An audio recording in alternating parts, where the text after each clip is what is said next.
She was mocked by bank employees, publicly humiliated, all because she asked to withdraw $500 in cash.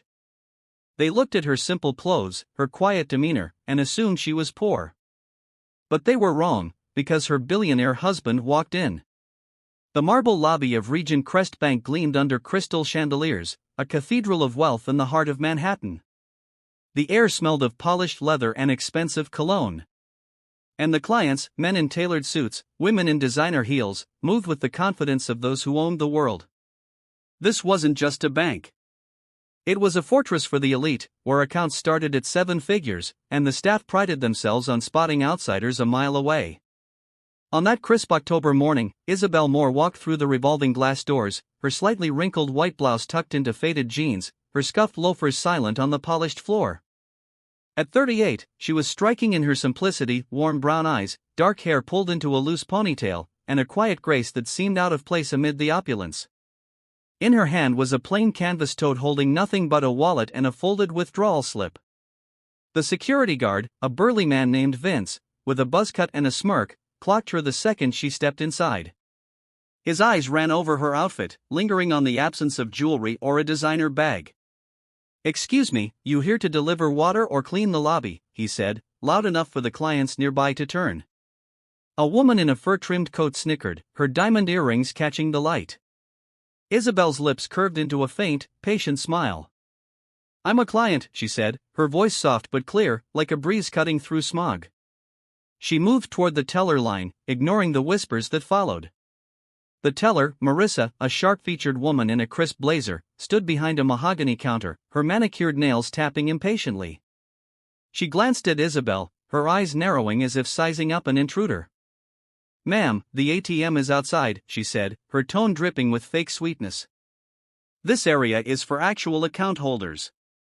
A man in a pinstriped suit waiting behind Isabelle chuckled, muttering, "Probably lost her way from the subway." Isabelle didn't flinch. She slid her withdrawal slip across the counter. "I'd like to withdraw $500 in cash, please," she said, her voice steady. Marissa's laugh was sharp, like glass breaking. $500? We don't handle spare change at this window. For that, you should use the ATM, if you know how." She leaned forward, her voice lowering to a mocking whisper. "Honestly, I thought you were applying for a janitor position." The clients in line laughed, their voices echoing off the marble walls. A young woman in a red dress, her phone already out, snapped a photo, captioning it, "When you walk into Regent Crest looking like this." Isabelle's fingers tightened briefly on her tote, the only sign of tension in her composed posture. "The ATM outside is broken," she said calmly. "I've had an account here for 3 years. Please process my request." Marissa's smirk widened. She tapped her screen, then made a show of squinting at it. 3 years, huh? I don't see anything under Isabelle Moore. You sure you're not at the wrong bank? This is Regent Crest, not some community credit union. The laughter grew louder, a chorus of scorn. A man in a cashmere coat called out, "Send her to the pawn shop." The young woman's photo hit Instagram, racking up likes as comments poured in. "Total scam artist. Kick her out." Isabelle stood serene, her brown eyes meeting Marissa's without a flicker of anger. "Check again," she said softly. "It's there." Before Marissa could respond, a floor manager named Bradley strode over, his polished shoes clicking with authority. He was mid-40s, with slick back hair and a tie pin that screamed old money. One glance at Isabelle, her jeans, her loafers, her lack of status, and his lips curled. "This is a VIP facility," he said, his voice loud enough to draw every eye in the lobby. "If you're not part of that class, I'll have to ask you not to disturb the experience for our premium clients." He gestured to Vince and another guard, who flanked Isabelle like bouncers at a club. The crowd leaned in, phones flashing, framing her as a spectacle. "She's wasting our time," the woman in the fur coat muttered, sipping her complimentary espresso. "Probably fishing for a handout." Marissa grabbed a microphone from the teller station, her voice booming through the lobby's speakers as she pointed at Isabelle, now flanked by the guards. "Ladies and gentlemen, can we have a moment for this?" she said, her tone dripping with sarcasm. Isabelle Moore, thinking she can stroll into Regent Crest with pocket change and demand our time. The crowd roared with laughter, clients clutching their briefcases and pearls. She says she's got an account here, but look at her. Jeans, wrinkled shirt, shoes from a dumpster. Marissa's eyes glinted as she gestured to the massive digital screen above the counters, which flickered to life with a mock transaction.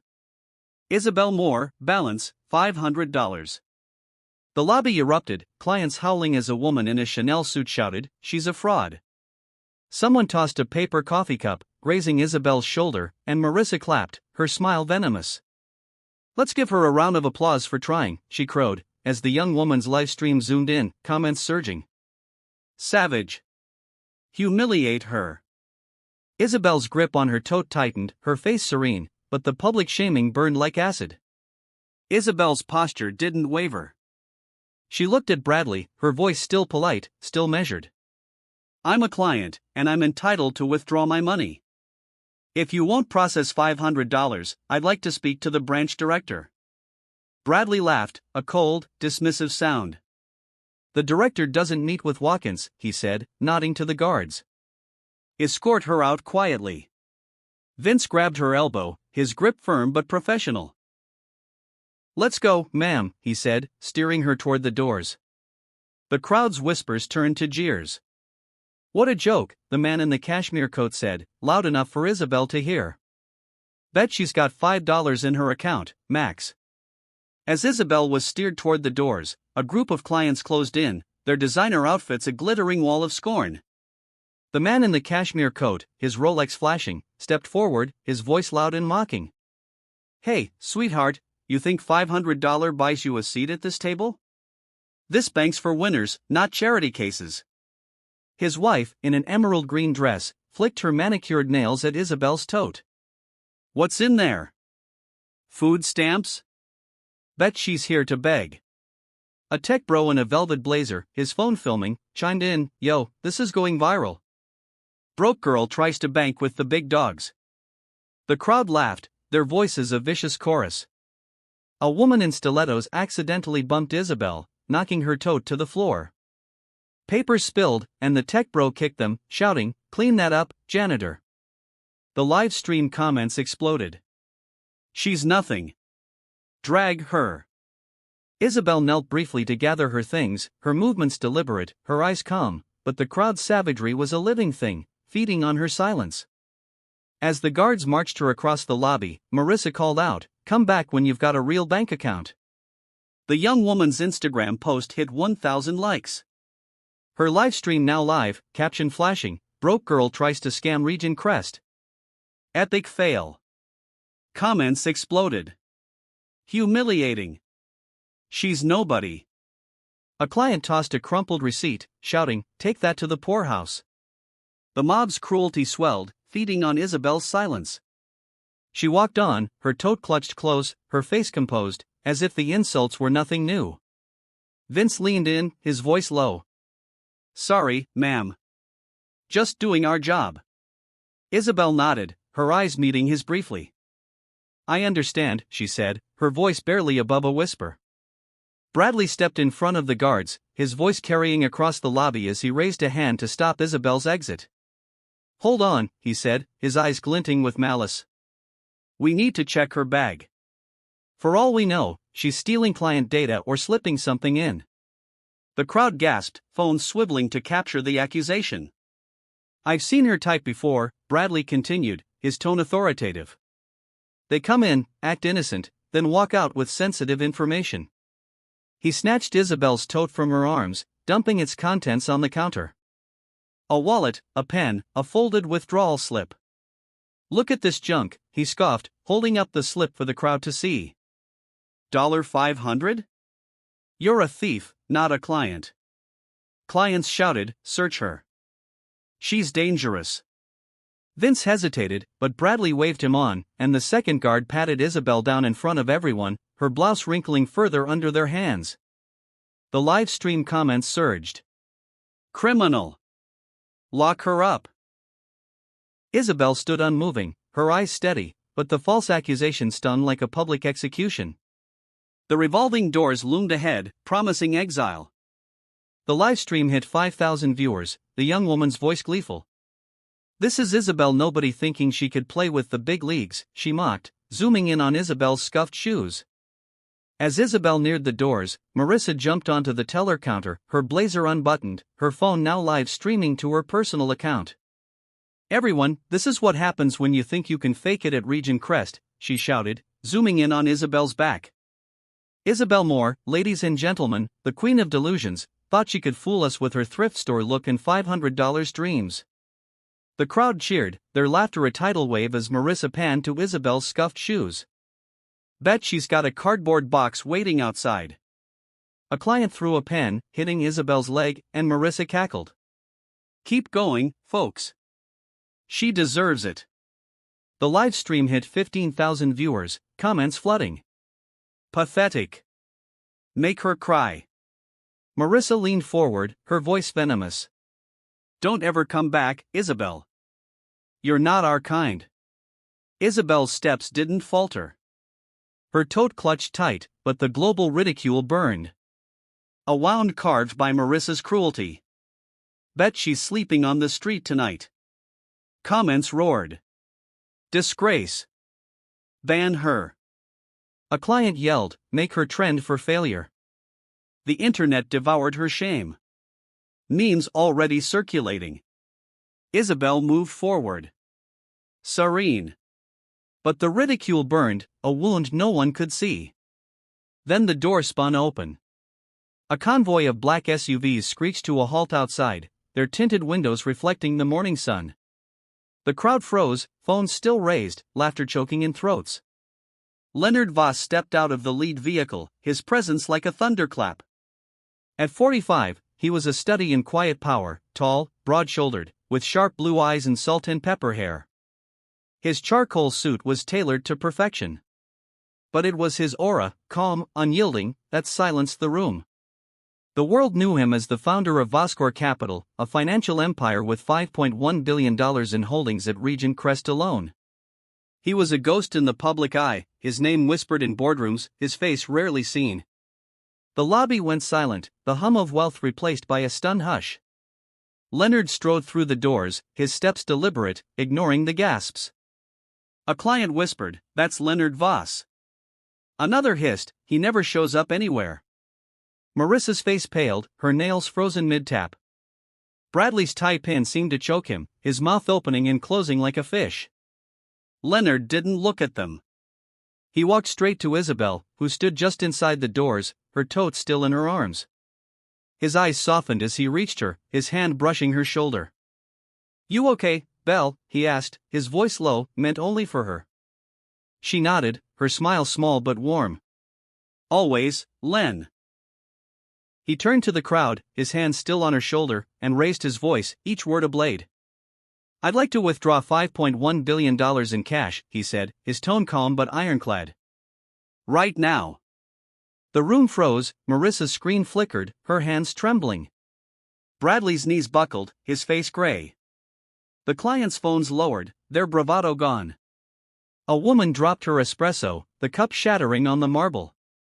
The live stream surged to 10,000 viewers, comments exploding. "What? He's with her?" The young woman's phone shook, her caption changing. "Billionaire just walked in." Leonard's gaze swept the lobby, pinning Marissa, Bradley, Vince. "And while you're at it," he said, his voice hardening, "I want every account tied to Vosscore Capital closed. Personal, corporate, trust funds, all of it, effective immediately." He paused, letting the words sink in. "The woman you just humiliated? That's Isabelle Moore, my wife." A collective gasp ripped through the crowd. Marissa's jaw dropped, her blazer suddenly too tight. Bradley clutched the counter, his tie pin glinting uselessly. The woman in the fur coat choked on her breath, her diamonds garish now. The live stream hit 20,000 viewers, comments screaming, "She's his wife." "They're done." Isabelle stood beside Leonard, her silence louder than any speech. She didn't need to defend herself. Her grace did that. Bradley stammered, his voice cracking. "Mr. Voss, sir, there's been a misunderstanding." Leonard cut him off, his eyes like steel. You mocked my wife for withdrawing $500. You called her a nobody, tried to throw her out of her own bank. He nodded to Isabelle. Show them, Belle. Isabelle stepped forward, her brown eyes calm but burning with quiet fire. She pulled a single card from her tote, a matte black card with no name, only a crest. She handed it to Marissa, who fumbled it, her hands shaking as she swiped it through the reader. The screen flashed, numbers scrolling faster than she could process. Marissa's gasp was audible, her voice barely a whisper. 500 million in her personal account alone. The crowd's shock was palpable, whispers rippling. She's got more than all of us, the man in the cashmere coat muttered, his face ashen. Isabelle stepped to the center of the lobby, her wrinkled blouse a stark contrast to the chaos around her. She faced Marissa, her voice soft but cutting through the panic like a blade. You mocked me for $500, she said, her brown eyes blazing. But let's try this. I want every penny of my accounts, $500 million, plus the trusts, the investments, all of it, transferred out now. The crowd gasped, clients clutching their phones as Marissa's screen flashed with Isabelle's portfolio. Billions in assets, stocks, real estate. That's impossible, Marissa stammered, her blazer wilting. Isabelle's smile was faint but fierce. You made it personal, she said. Now I'm making it permanent.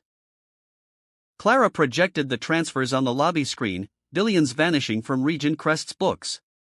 The clients' faces paled, their wealth tied to the bank's collapse. The live stream comments shifted. She's a queen.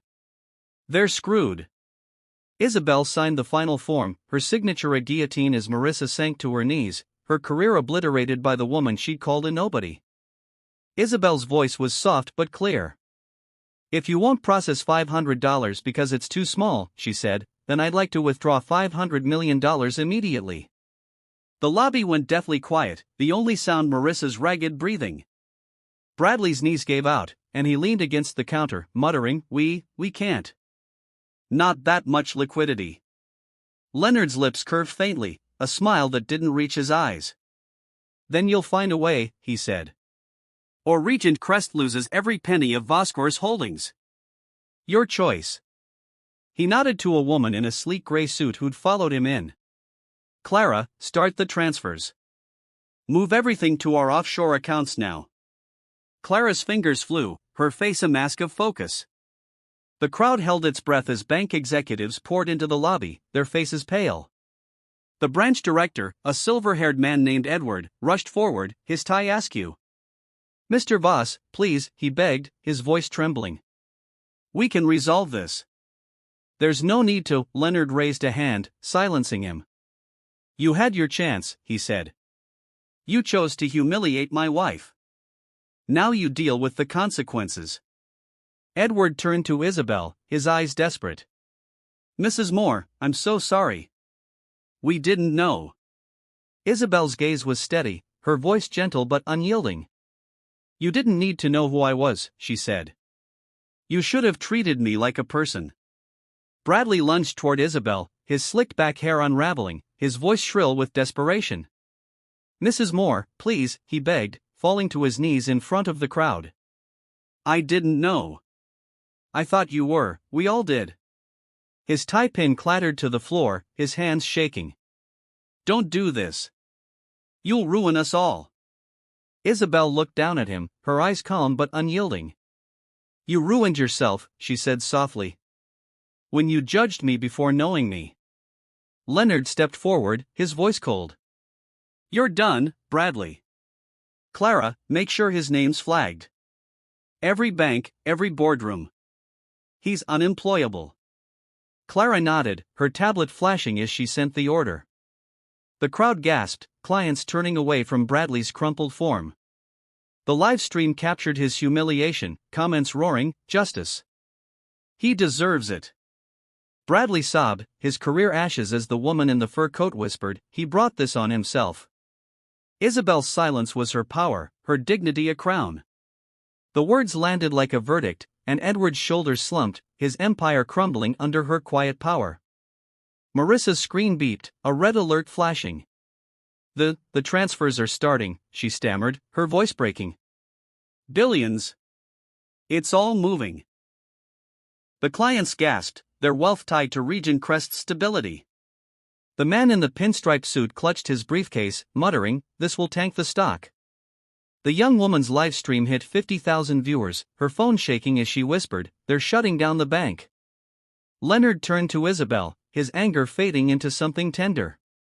"You didn't have to come here," he said, his voice for her alone. She smiled, touching his arm.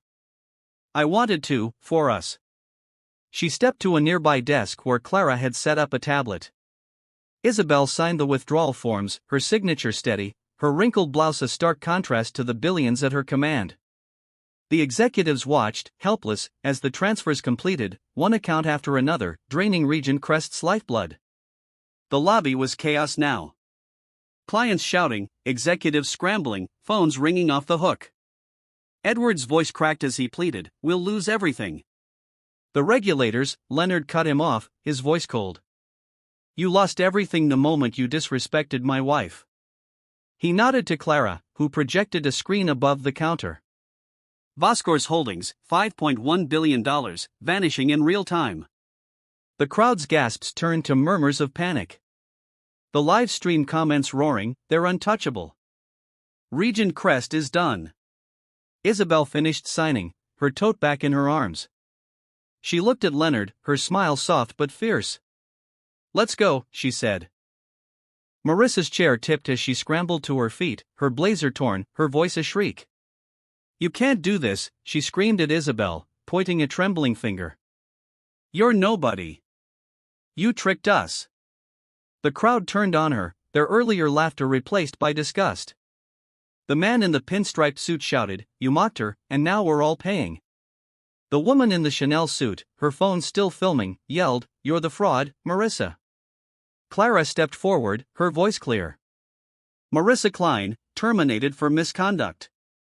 Federal investigators are on their way. Guards grabbed Marissa's arms, dragging her toward the staff exit as she wailed, "I was just doing my job." The live stream hit 100,000 viewers, comments flooding. "She's finished. Isabelle's a legend." Clients began pulling their accounts, their shouts echoing as Regent Crest's collapse accelerated. Isabelle watched, her tote in her arms, her silence a testament to her strength as Marissa's world burned. He took her hand, and they walked toward the doors, her loafers clicking on the marble, his suit a shadow beside her. The crowd parted, their earlier scorn replaced by awe. Marissa collapsed into a chair, her blazer crumpled, her career in ruins. Bradley's tie pin fell, clattering on the floor as he muttered, "We're finished." The young woman's phone dropped, her live stream cutting off as the reality sank in. Outside, the SUVs waited, their engines purring. Isabelle and Leonard stepped into the lead vehicle, the doors closing with a soft thud. The convoy pulled away, leaving Regent Crest in chaos. Within hours, the news broke. Regent Crest's stock plummeted 40%. Federal investigators swarmed the branch, and Marissa, Bradley, and Edward were suspended pending review. The internet exploded. Hashtag Isabelle Moore and hashtag Bank Meltdown trended globally. Clips of Marissa's mockery, Bradley's arrogance, and Isabelle's quiet triumph went viral, racking up 30 million views. The woman they'd called a nobody had brought an empire to its knees. Isabelle didn't watch the fallout. She was in their quiet upstate home, her blouse swapped for a sweater, cooking dinner as Leonard set the table. They laughed softly, their hands brushing, their bond unbreakable. She'd walked into judgment and walked out stronger, not because she'd fought, but because she'd stayed true. The world would remember this day, not for the billions or the scandal, but for the woman who'd faced a crowd and shown them what power really meant. Isabelle Moore didn't need their respect. She was enough. This isn't just a story. It's a wake-up call. Don't let it pass you by. Like, share, comment, and subscribe to keep this fire.